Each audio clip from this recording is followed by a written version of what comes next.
ja tõepoolest mõned niisugused pisikesed ristid siit välja tulevad sellest mustrist tumedamalt kui varem. No võibki olla ju ka see, et see kunstnik, ma ikkagi oletan, et tegu on kunstnikega, ei tahaks neid kirjanikeks nimetada, sellepärast et kirjanikud kasutavad siiski tähti. Siin ei ole mitte ühtegi tähte selles raamatus kasutatud peale nende samade autorite nimede. Et see kunstnik on siiski andnud võimaluse loominguks ka sellele tehnilisele vahendile, läbi mille ta on ühte ja sama mustrit välja trükkinud, et vaadata, et kuivõrd masin suudab loomisprotsessis osaleda.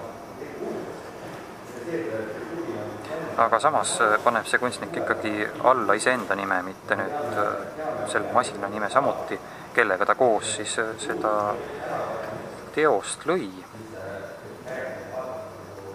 Ta ikkagi arvab võib-olla, et tema suunab seda protsessi, mitte nüüd see masin. Et tema ütleb, et mitu korda tuleb nupule siis vajutada või mitu koopiat sellest ühest lehest, nagu masin peaks välja laskma. Et ta ei jätnud seda masina otsustada. No masinale ei jäeta mitte midagi otsustada. Masin ei ole meil veel niivõrd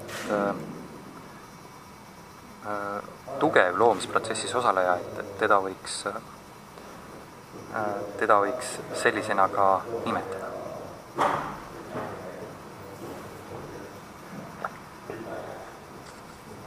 Samas ei saa me masinateta hakkama. Ja seda sama raamatut ei oleks ka ilma masinateta.